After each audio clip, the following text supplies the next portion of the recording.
Assalamualaikum warahmatullahi wabarakatuh. Jumpa kembali teman-teman di channel YouTube saya, tutorial dan edukasi. Teman-teman, hari ini kita di seputaran Microsoft Excel ya. Nah, hari ini kita nanti akan melakukan simulasi untuk membuat sebuah laporan keuangan. Misalnya di sini adalah laporan keuangan sebuah masjid ya. Nah, di sini ada seperti biasa, ada tanggal, kemudian ada kegiatannya, kemudian ada uang masuk, ada uang keluar, kemudian baru kita akan melihat saldo akhir ya, atau uang yang tersimpan. Oke, tidak berlama-lama kita langsung saja ya. Nah, yang akan kita tekankan nanti bagaimana kita membuat sebuah saldo akhir itu sesuai dengan deskripsi ya. Jadi deskripsinya ada, berarti saldonya dia akan mengikuti. Kalau deskripsinya kosong ya, atau tidak ada uang masuk, itu maka saldonya juga akan kosong. Oke, yang pertama kita lakukan teman-teman, misalnya kita buat tanggal 1 November ya. Misal ini 2025. Kemudian deskripsinya misal ada uang masuk ya. Berarti ada kas masjid. Berarti kas masjid ini uang masuk, misalnya kas masjid Jumat ya. Nah, uang masuk itu misalnya ada 1.500.000. Seperti ini. Nah, ini biar karena ini keuangan ya, kita blok dulu. Terus kemudian kita kasih pemisah di sini biar mudah untuk melihat ya. Ini nolnya dikurangin, sini maaf. Nah, jadi di saat kita nulis 1.500.000 dia langsung akan ada pemisahnya. Ini uang masuk ya, uang keluarnya berarti dia kosong, per tanggal ini tidak ada. Kemudian saldonya berarti sama dengan ini dikurang ini, berarti seperti ini ya saldonya. Nah, sehingga saldo akhir adalah 1.500.000. Nah, kemudian di tanggal yang sama ya, di masih 1 November misalnya. November, ya kan? Terus kemudian ada pengeluaran ternyata. Di hari itu ada pengeluaran misalnya pembelian ya. Pembelian sabun. Sabun deterjen ya. Nah, ini misalnya untuk melakukan untuk ngepel gitu ya, untuk membersihkan lantai, untuk mencuci misalnya karpet ya, untuk mencuci ambal, mencuci misalnya tabir ya dan lain sebagainya. Nah, misalnya di sini ada uang keluar, berarti kan dia pembelian sabun deterjen, misalnya belinya banyak ya. Belinya banyak, misalnya ada pengeluaran misalnya 150.000. Seperti ini. Ya. Nah, berarti di sini kita buat rumusnya, teman-teman. Berarti buat rumusnya di sini ini ya, uang masuk dikurang sama uang keluar. Kemudian ya, kalau bisa ini dikasih tutup kurung buka kurung seperti ini. Ya, jadi uang masuk dikurang uang keluar, kemudian ditambah saldo di atasnya sini. Nah, seperti itu ya. Kemudian kita enter. Nah, sehingga saldo akhir akan seperti ini. Gitu. Terus kemudian selanjutnya misalnya ya, berarti nomor 2, kemudian nomor 2 ya, nomor 3. Misalnya nomor 3 ini di hari yang berbeda ya. Di hari yang berbeda itu misalnya dia sudah loncat hari ada kegiatan di 4 November 2025 ya. Nah, misalnya ini ada pemasukan lagi, infak misalnya, atau infak dari masyarakat ya, infak masyarakat salah satu hamba Allah ya, orang kaya misalnya, dia menginfakkan uang masuk berarti ya, misalnya ada 5 juta.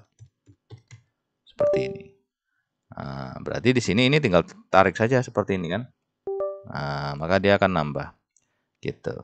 Nah, persoalannya teman-teman, kalau misalnya ini kita ingin buat otomatis kan kita narik langsung bawah ya. Seperti ini ya teman-teman ya.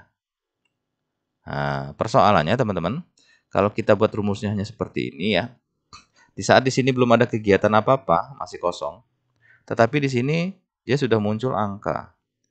Ya, harusnya di sini dia juga kosong ya. Di sini harusnya kosong. Nah, bagaimana caranya? Nah, di caranya di sini teman-teman, rumusnya tadi kita tambah ya. Ini kan baru rumusnya adalah uang masuk dikurang uang keluar kemudian ditambah saldo di sini. Nah, agar saat di sini belum ada kegiatan ya, di deskripsi belum ada kegiatan, maka di saldonya harus kosong. Nah, itu gimana caranya? Nah, caranya kita tambah rumusnya. Dengan fungsi logika if ya, jika buka kurung ya kan, uang masuk ya, buka kurung uang masuk itu misalnya kosong ya, sama dengan kosong itu sama dengan adalah tanda petik 2 kali seperti ini. Itu menandakan dia kosong atau ya, atau uang keluar. Nah, E6 itu sama dengan kosong. Jadi salah satu kosong ya. Itu maka berarti tutup kurung, koma, itu sama dengan ya, tidak sama dengan ini karena sudah ini ya, koma, maka dia kosong seperti ini teman-teman. Nah, ini maksudnya adalah jika uang masuk itu kosong atau uang keluar dia kosong, maka hasilnya adalah kosong. Jadi tanda petik seperti ini maksudnya adalah kosong gitu ya. Jadi salah satu kalau dia dua-duanya kosong itu maka dia kosong gitu ya. Nah, terus kemudian baru koma lagi. Nah, rumus yang tadi ya di sini ya, teman-teman ya. Jadi dia rumus yang tadi gitu. Kemudian di sini tutup kurung. Kita enter sebentar, ini ada yang kurang pas. Oh iya, ini harusnya rumusnya ditambah ya di sini teman-teman. Harus N ya. Nah, seperti ini. Ya, berarti jika ya N D6 ya, D6 ini merupakan adalah uang masuk, itu sama dengan kosong ya, tanda petik seperti ini adalah kosong. Terus kemudian E6 ini adalah uang keluar, dia juga kosong, maka dia hasilnya harus kosong ya. Terus kemudian di sini baru penjumlahan tadi ya. Uang saldo itu merupakan adalah uang masuk dikurang uang keluar ditambah saldo atasnya. Baru kita enter. Baru kita bisa drag ke bawah seperti ini.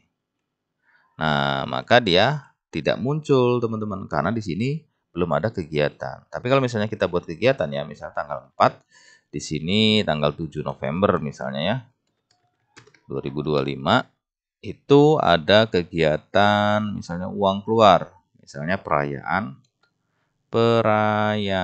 ya, bukan perayaan sih, misalnya kegiatan makan ya, bukan makan sih, santunan misalnya, santunan anak yatim. Nah, misalnya ada kegiatan santunan anak yatim berarti kan ada uang keluar ya, ada uang keluar misalnya satu orang 100.000 untuk 10 berarti misalnya 1 juta. Nah, begitu kita isi maka di sini akan otomatis dia juga akan ngisi ya. Misal kita kasih contoh lagi 5, di sini 8 ya. Besoknya berarti kan November 2025 kan. Nah, misalnya di sini ada kegiatan santunan lansia misalnya. Santunan lansia. Nah, misalnya ada 2 juta ya. 2 juta. Nah, maka di sini dia otomatis dia langsung terisi ya, karena fungsinya sudah kita rubah tadi seperti ini gitu. Nah, sehingganya dia otomatis langsung terisi gitu. Satu lagi, kita kasih contoh misalnya 10 November ya. November. Nah, ini uang masuk ya. Jadi uang masuk itu ada uang sumbangan ya. Sumbangan dari pemerintah, hibah ya. Jangan sumbangan, hibah. Hibah dari pemerintah. Ini dari pemerintah misalnya besar, hibahnya ada 20 juta ya. Seperti ini. Kita enter. Nah, maka dia otomatis langsung terisi saldonya gitu, teman. Baiklah teman-teman, demikian cara mudah ya untuk membuat laporan keuangan, misalnya sebuah masjid ya, di sini yang saya simulasikan. Tapi misalnya kalau teman-teman ingin mensimulasikan di laporan keuangan yang lain, tapi bentuknya mirip-mirip seperti ini isinya, nah itu boleh diterapkan. Nah, ini kenapa saya buat laporan masjid, agar mempermudah saja dalam kita melakukan simulasinya ya, mempraktekkannya gitu. Nah, mudah-mudahan bermanfaat teman-teman. Dan terima kasih sudah menyaksikan dari awal sampai akhir. Jangan lupa teman-teman selalu ngikuti channel ini agar selalu mendapatkan update dari video-video dalam channel ini. Mudah-mudahan bermanfaat dan berkah. Assalamualaikum warahmatullahi wabarakatuh. Salam.